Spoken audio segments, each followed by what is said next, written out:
exercise 5.9, we're going to look at some accounts and plug in a multi-step income statement.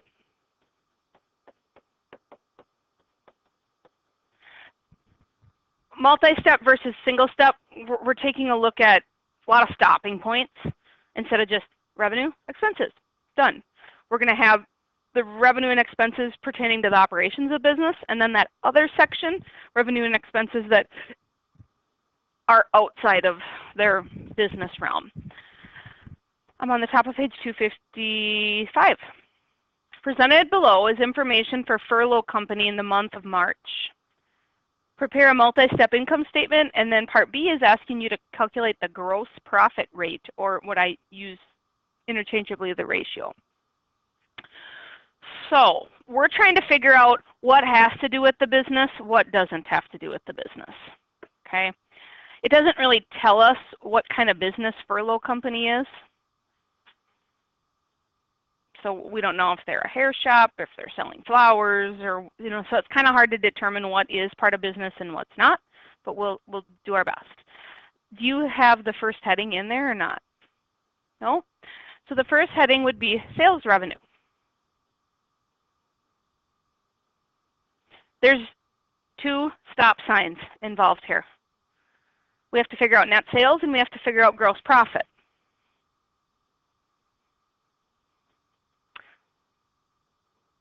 There are contra revenue accounts that offset this. Let's first put in the sales revenue. You have a left and a right column, correct?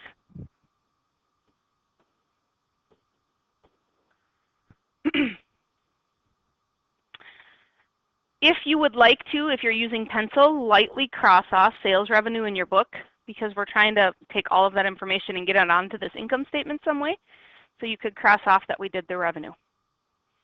What if we had a variety of revenues? Like what if we had service revenue? What if we had sales revenue? Where would we put those amounts?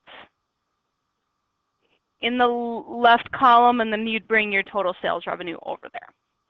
We have some things that offset this, because remember, we're a retailer selling to, assumably, customers, okay? What do we allow customers to do? Two things. Once the sale has happened, we allow two things to happen that offset this. We allow them to return, and if they pay early, it's called a sales discount, okay? So those are considered contra revenue accounts. So I have sales returns and allowances.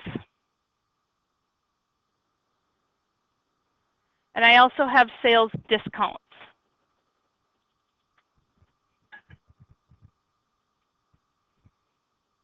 If you don't want to use the word less, you could just put a minus sign in front of those.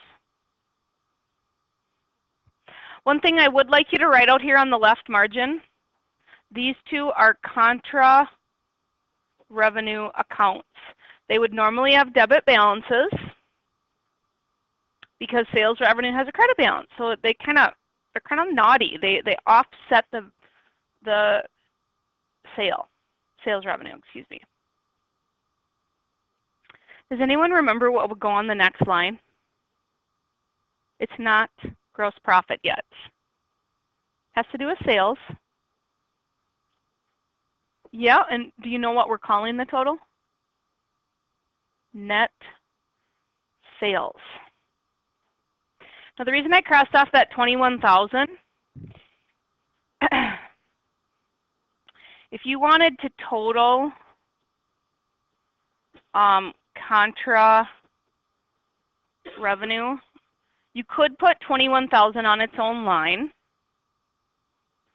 For the first time in a while, though, I actually like how they present it this way. Does that make sense? Normally, I don't like when they put things on two lines, but in this case, it makes sense. 13 plus 8 equals 21,000, and I kind of like that it is on one line. I crossed it off right away just so you wouldn't focus on it, but for the first time in a while, I kind of like that. Notice we've got some single rules.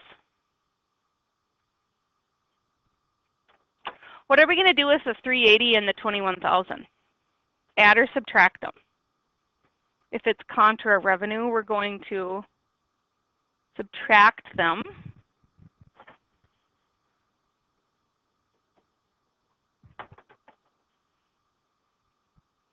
We have our first stopping point done.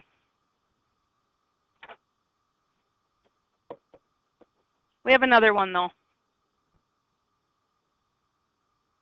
Net sales simply means, all right, money in.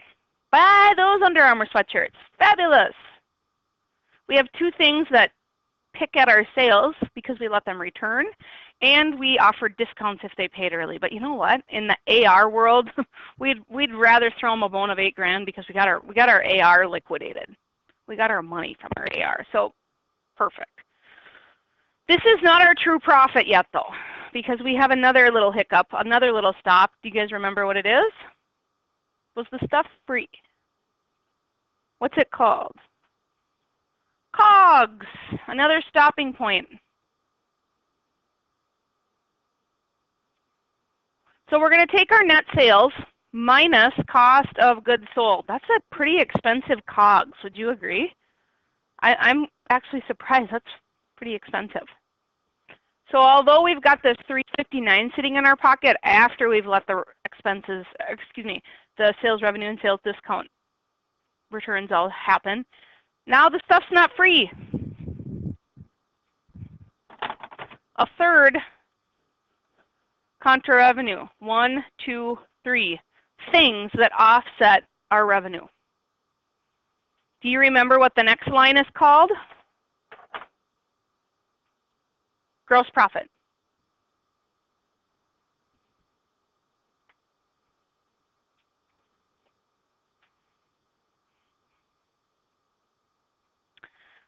So a lot of those headings, as you just saw on the example from the test, are going to be provided for you. Will that be helpful?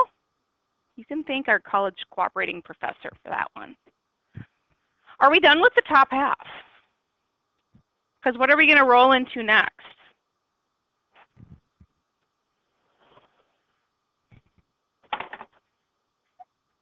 Call them operating expenses instead of expenses, please. Are we going to have other expenses? We are. These are the expenses in relation to the operation of our business.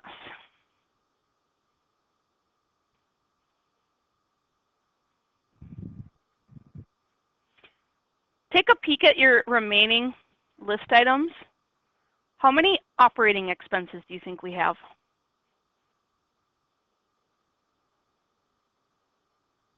What's your guess? It is 4. It is 4. Again, what order are we putting them in? Sometimes it's alphabetic, sometimes it's by largest to smallest value. Really, I'm not too worried about your order here, but let's just go with what my answer key says. Salaries and wages expense, oftentimes the largest expense. When our SEMC folks were here yesterday, they gave us a breakdown of their list. 42% of their revenue in pays for their employees. So nearly half. When you get into their benefits side of things, it is about half. Half of their revenue goes right back to their employees to pay them. So think about the salaries at a hospital.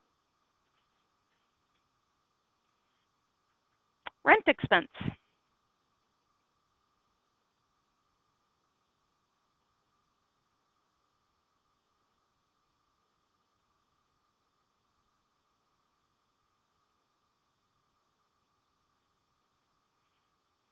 Why are we putting them in the left column? Got to add them up. Yep. Freight out. And if you want to add the word expense next to that, you can.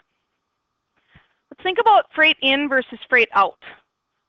Freight out means we're sending our stuff out, but it's FOB destination in that case. We're paying the bill. We're covering. It's free shipping for our customers. So it's freight out expense. And insurance expense.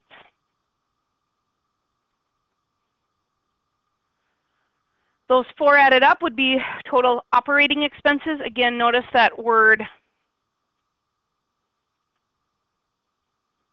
operating with the expense notation.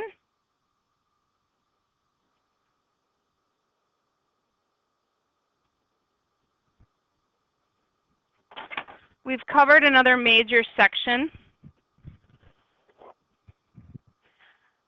I don't know where you'd like to write this. I don't have a lot of room, but this is all of our operations. Money in because of our operations, money out because of our operations. They went ahead and said there are no extra revenue or expenses, money in, money out. And I'll talk about that in a minute. So when you take the 147,000 minus your total operating expenses, you're only left with 44,000 in your pocket. Take a look at what we sold, you guys. We sold $380,000 worth of stuff, and we only have that residual net income being 48 or 44,000. From a management business perspective, what do we need to change here? So we have more of that bottom line in our pocket instead of going out. Let's start top down. What could we change just like logistically here? What could we do to get more money out of that 380 with what I just highlighted?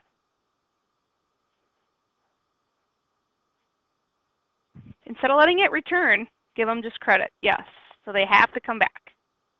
What else? What could we do from a management perspective on those two highlighted items? Lower discounts or just get rid of them. Do you see that fine line though? You have to have your customers happy. And if you're like, no, you can't return. No, we're not going to give you a discount. You could force them to pay cash. You couldn't just say, no, we're not going to let you AR this. But there's that fine line of being happy customers. Basically what you have to do, you have to hire really, really good people in your accounts receivable department. The accounts receivable people have to be like a well-oiled machine that are going to liquidate that cash as fast as possible. Okay. How about on this one? Carrie, why don't you just say the answer that you said yesterday? Cost of goods sold, the one I just highlighted. Shop around. Find more affordable wholesalers without compromising quality. Can we compromise there? Better not. You better not give people pay reductions. Who's a more expensive teacher, a first-year teacher or a 30 or 40-year-old or 30 or 40-year teacher? Yeah, but you know, does a 30 or 40-year teacher come with some experience and some know-how that maybe a first-year teacher doesn't? You know, so you don't want to compromise integrity there as either. Do you think you could argue the rent expense? No, you have to rent your building. Okay. Freight out. $7,000. Maybe we shouldn't offer free shipping to the people because we're covering that. Do you think we could compromise insurance? What if our building burns up? So out of all of them, this seems to be, I mean, we spent $212,000 on buying the stuff. That's where you maybe need to shop around a little bit better, as Carrie alluded to.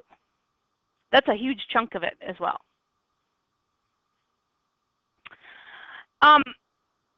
The bottom section is the other income, other expenses. Apparently we didn't have any. And it's going to be very obvious when it is other. Like oftentimes they'll tell you other expenses included, other revenue included, but they had a stop right there. Typically interest revenue and interest expenses go in the other section. So I wish that this exercise had the other, but they don't. Part B asks us to figure out our gross profit rate. You guys remember that from yesterday? How do we calculate that? Question, does gross profit have anything to do with expenses? Yes or no? Some of you are like, that was 24 hours ago. I can't remember. Gross profit rate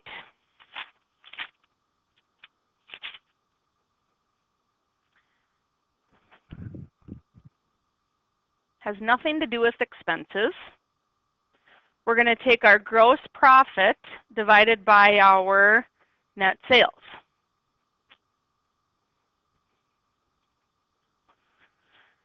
Gross profit is gross profit divided by net sales. Tell me what our gross profit rate is.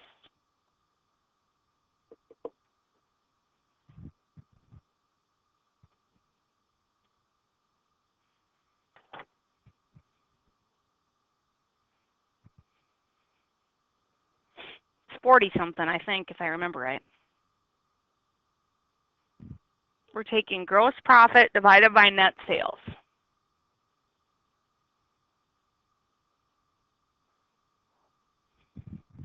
$41%, or 41 cents on the dollar. So do you see how it's 40.95? You could either say it that way, or you could round up to the 41 cents or 41%. I just want to reread what the book says about gross profit rates.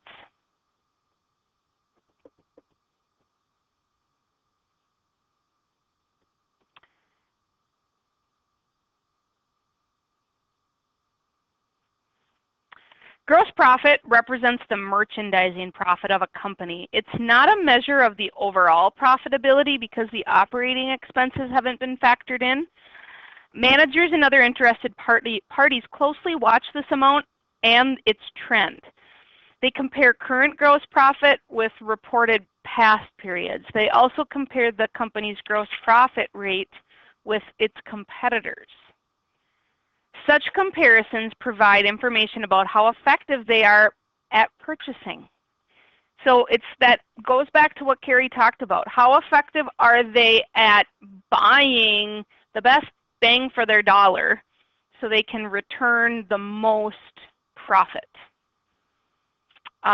You really need to think of it as they're making truly about 41 cents off of every dollar that they sell. So when you think about it that way, it's pretty good. 41 cents on every dollar. It's just that they'd make even more if they were a little bit more effective on buying wholesale. I like that the book gets into this because this is the analytical side of accounting. It tells more of that business story. And if some of you are like, I don't get that part of it, I know I can do the math and I can get a dollar amount or a percentage, perfect. But for the people who are like, oh, I get that, like 41 cents off of every dollar, then all of a sudden you're thinking like a manager, you're thinking like a business decision maker. And some of you have that natural ability. I'm not a real number person. Like I can't sit and look at number trends or data crunch. I'm not wired for it. I can see that dollar amount, and after I'm explained that percentage, yeah, I get it. I could reread the book. But some people can just look at that and no business decisions. If that's you, you've got a future in making pretty big business decisions, which is great. So, you guys ready to tackle one on your own? Okay. I will actually, since you're all here, I'm actually going to stop this recording